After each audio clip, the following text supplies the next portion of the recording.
Hello class, this is Brother Wilkinson and I'm your instructor for IP&T 213 for this spring. And we're in for a very speedy and interesting and wonderful experience together considering instructional design and assessment. I wanted to just send you this very brief video to introduce myself and also to ask for your help in completing the first assignment. So let me start with the introduction and then invite you to consider something that you can do over the next few days. I received my PhD here at BYU, so I've been a student in the McKay School just as you are. And I've spent the majority of my career as an instructional psychologist and an instructional designer for companies and schools and school systems all over the world. Most recently, I've been assisting with the development of an international school in Beijing and helping with the staffing and curriculum for that school. I was born and raised in Hood River, Oregon, and I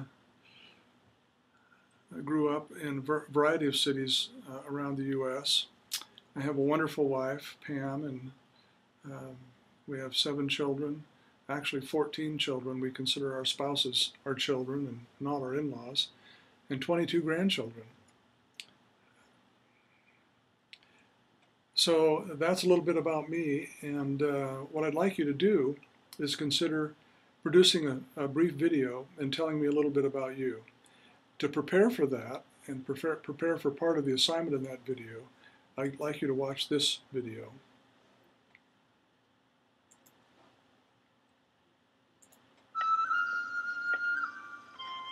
Robbed as an infant of my sight and hearing, I lived like a creature of the deepest ocean waters, feeling my way through a world without light or sound, and only vaguely aware of the concept of life, or even of my own existence. Until I was 7 years old, I was like a ship at sea in a dense fog, groping my way to shore. Only I was a ship without compass or sounding line, and had no way of knowing how near the harbor was. Light, give me light, was the wordless cry of my soul. Then one day, the most important day I can remember in all my life, the woman who would guide me to shore, my teacher who would reveal all things to me, came to me. I am filled with wonder when I consider the immeasurable contrast between the two lives this important day connected.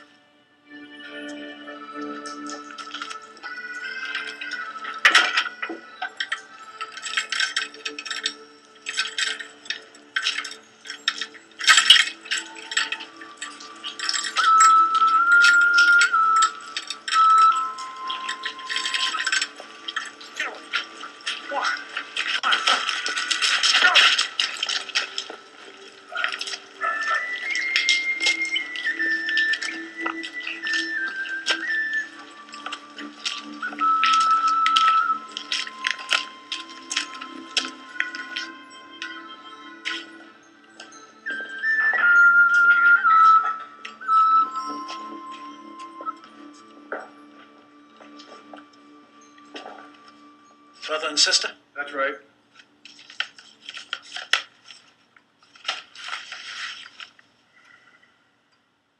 Ann Sullivan. Is that your name, Missy? It stinks in here. Yes, I know that, Missy. I'm asking if Ann Sullivan is your real name. My brother's sick. How'll he get better in this stinking hole? Can you tell me that? James and Ann Sullivan are their names. Both parents Irish. Mother's dead, father's missing. The boy is lame, she's almost blind.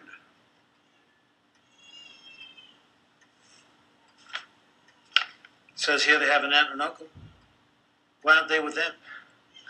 They don't want them.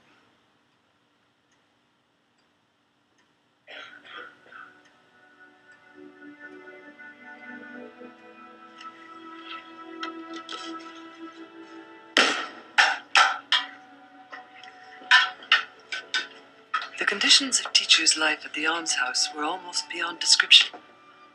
Every rejected form of humankind, it seemed, had been deposited there. Day after day, she walked among the mentally and physically afflicted. Night after night, she slept with children who were sick or near dying. Death and disease were constant companions. Within 3 months of their arriving, Jimmy passed away from tuberculosis.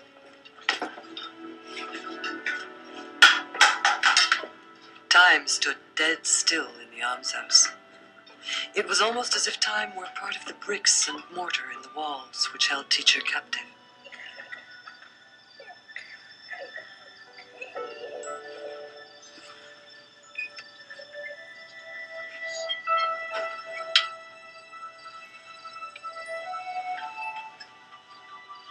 I could hear you thinking.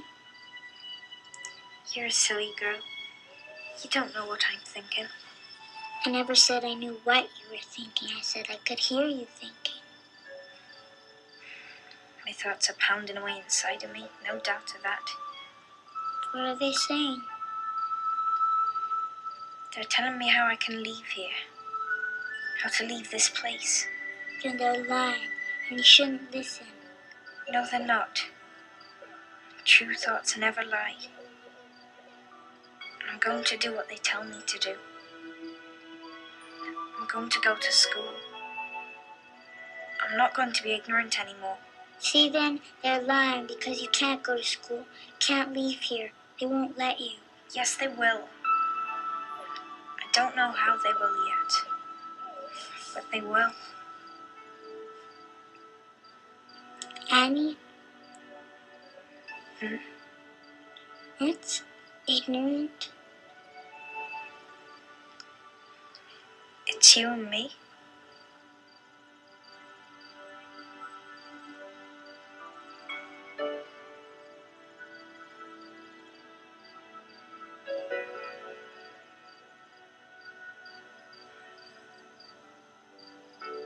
Teacher's mind had grasped hold of an idea.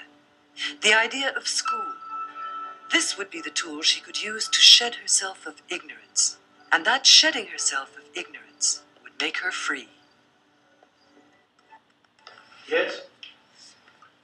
My name is Sanborn. I'm from the State Board of Charities. Here for inspection. Is that right? That's right. You made a trip for nothing. I'm sure you'll see. I don't think so.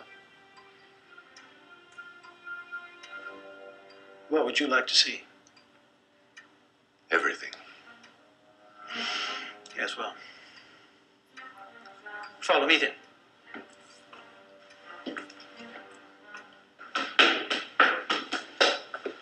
Did you see him? Go. Hurry. What are you two little rats doing up here? What, Annie? Get out of my way. Get back here.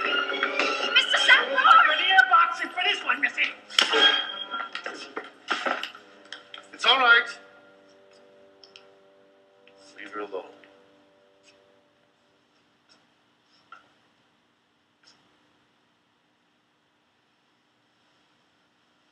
Let go. Nothing will happen to you. Just let go.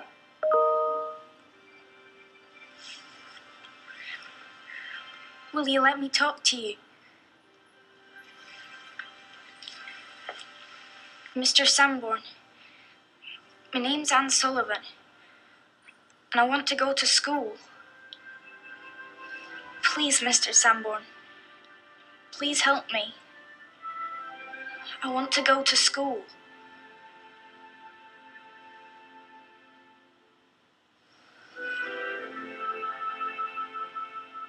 You can barely see.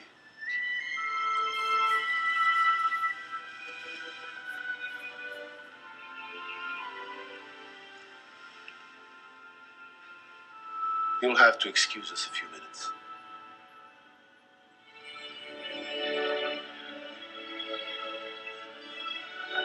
Anne went to school.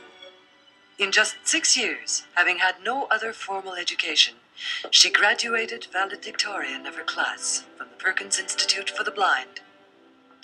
Her desire to assault the effects of blindness and deafness were born at the Institute. When the time finally came for her to teach, she was assigned to me. I was her first and last student.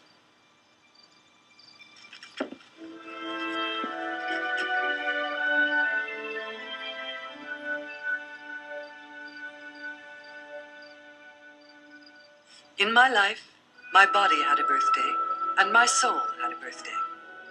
I didn't know it on that day when I first touched teacher, but that was my soul's birthday.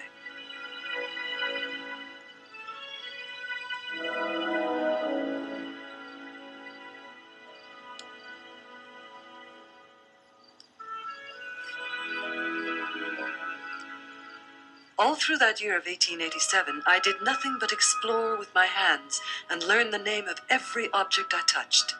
And all through that first year, as in the 50 years that followed, my teacher was at my side, seizing the right moments to impart knowledge to me.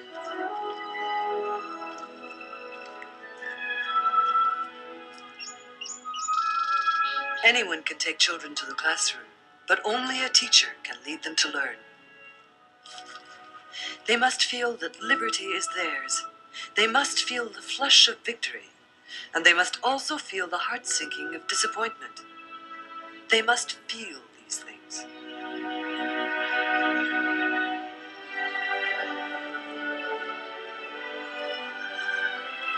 With the passing of time came the passing away of my teacher.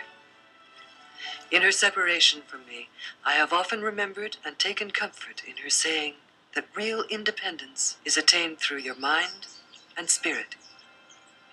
This was the very center of teacher's work with me, to lessen my physical dependence on her and make it possible for me to someday continue my work without her.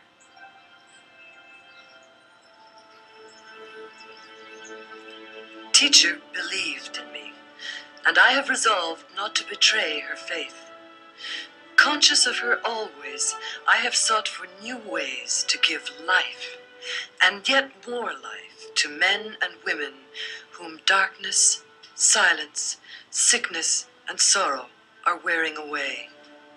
And at times, it seems my teacher, who touched my night to flame, is still about her work, using me to kindle other fires for good.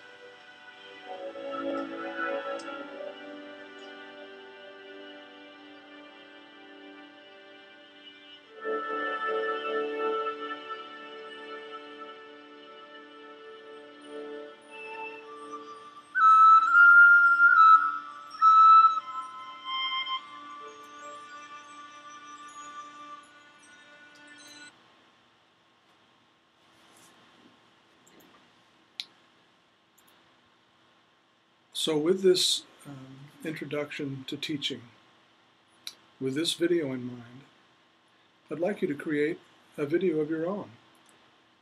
Just a brief introduction, and use this as your prompt. What would your friends say is your greatest strength? So your name and just an answer to that question.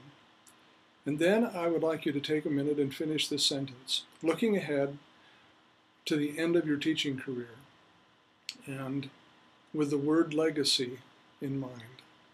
I would like you to finish the sentence, when I finish my teaching career, I will be remembered for.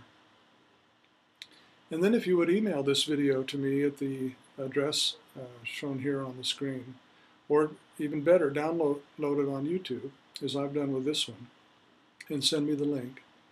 I'll be able to get to know you, and we can begin our conversation.